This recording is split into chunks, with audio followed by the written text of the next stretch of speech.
Welcome back to another massive year of KFC SuperCoach, and what a round one. There are spot fires everywhere. Some players went fantastic. Let's get into it with the first episode for the season of Who's Hot and Who's Cold. Nick Dacos was a player a lot of us had in our teams when KFC SuperCoach opened. I certainly did, but a few of us, including me, got cold feet coming into the season. Is he going to get tagged? Is he going to play up the ground? Well, he played at half-back against the Cats. He didn't really get much defensive attention at all, and he absolutely dominated. 129 points in round one, 21 kicks at 91% efficiency. So that is just great for KFC SuperCoach scoring. The only question is, will other coaches take notice of this and try and put more attention into him? I'm sure that will come, but there'll still be some great scores throughout the year. So if you pick Nick Dacos, well done. I flicked over to the Port Adelaide versus Brisbane game at halftime, watched the third quarter, and just saw an absolute procession of this kid with blonde flowing locks streaming out of the centre square and delivering to Port Adelaide forwards time after time. Jason Horne-Francis scintillating in his Port Power debut. Will he become a consistent KFC SuperCoach pick? That's the question we need to ask.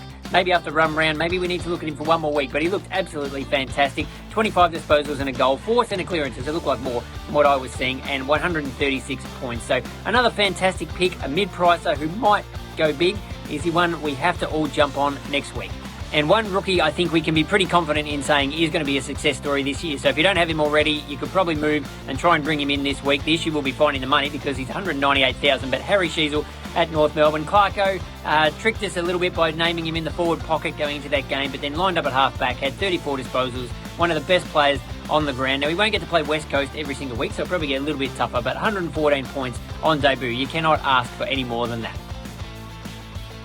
Now let's look at who was cold in round one. No shortage of candidates here, but we'll start right at the top of the tree with RORY LAIRD, the most expensive player in KFC SuperCoach. A lot of people paid up over 700 grand thinking I'll just get a safe 120, 130 score every week, put the captaincy on him and not have to worry about it. That would have been an absolute nightmare if you were watching yesterday against the Giants. Just 8 kicks, 10 handballs, 2 tackles, only 50 points for Rory's lowest score since 2014, so just disaster. Nobody saw that coming. Surely it won't happen again. He plays Richmond this week, so I think we give him one more week. The Tigers don't generally tag. If he bounces back, that'll be great. If he doesn't, we might have to look at making a move on RORY LAIRD.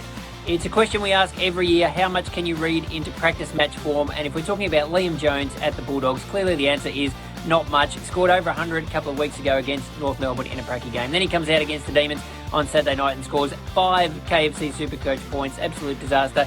He was subbed off in the third quarter with a neck injury, but up until then he'd only had 1 kick, 1 tackle and 1 free kick against, which is clearly not very good. If you had him in your team, you weren't the only one. A lot of us had him on the field. Big question, what do we do with him this week? He has a chance to play, so we'll keep an eye on the Bulldogs' injury reports. I think I'll probably have to give him one more week. His price isn't going to change, so let's have one more look at him, but he's definitely on the watch list, Liam Jones.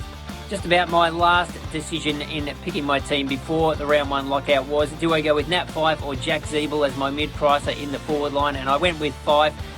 Clearly not the right call. Zeeble scored 100 and Fyfe was just one of the worst games I've ever seen Nat Fyfe play. Could not get into the game at all. Just 9 disposals and 6 turnovers. Gave away a few free kicks. Kicked it straight to the opposition. Can't believe we'd ever see him play that bad again. Just the 26 KFC SuperCoach points. Again, the question, is that something we need to react to straight away, or do we give him another week? They do play North in Perth this week, so I can see him kicking a few goals in that game, but if you wanted to trade him this week, I wouldn't blame you.